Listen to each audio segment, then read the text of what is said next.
Originaire d'Afrique du Sud, ce Dolosperma cooperi a de très grandes qualités que l'on n'exploite pas dans nos régions et c'est bien dommage.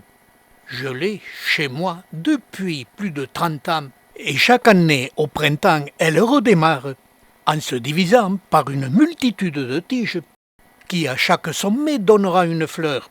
Et cette floraison est très intéressante car elle se développe au mois de juin-juillet pour atteindre la plénitude de sa floraison fin juillet, début août.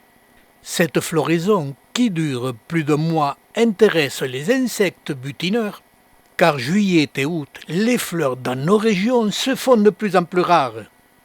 Et chaque insecte butineur qui a besoin de nectar et de pollen pour nourrir ses larves viennent régulièrement visiter ces fleurs pour chercher la nourriture pour leurs larves.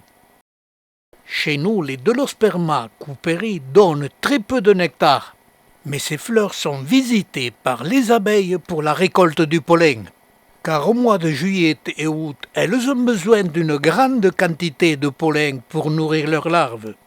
Mais ce n'est pas là le gros avantage de cette espèce qui fleurit à cette époque où chez nous la sécheresse commence. Cette plante, je ne l'arrose jamais. Elle prospère et fleurit chez moi abondamment. Au mois de juillet et août, à l'époque où il y a très peu de fleurs, elle supporte les grandes sécheresses, elle supporte les gelées de moins 15 degrés centigrades. En fait, elle demande aucun soin, si ce n'est une exposition en plein soleil. Et à la vue de ces images, par la densité des pousses et des fleurs, j'ai planté chaque pied à 15 cm d'espacement et la densité des tiges et de la floraison empêche tout autre végétaux de prospérer.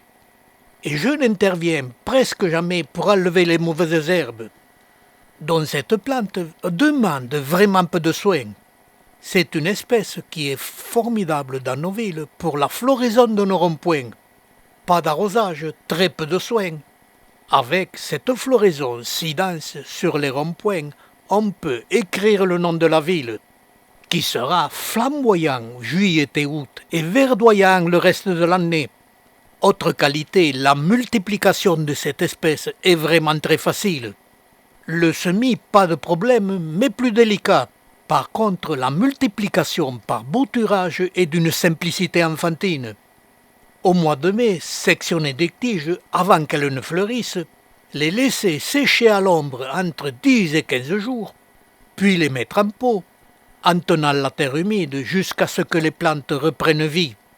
Cette espèce est très facile à bouturer et on peut les multiplier par milliers, car chaque fleur donne des fruits et parfois les graines sont dispersées aux quatre coins de la nature par le vent. Cette plante est née naturellement et prospère entre deux ardoises, ce qui nous montre sa rusticité.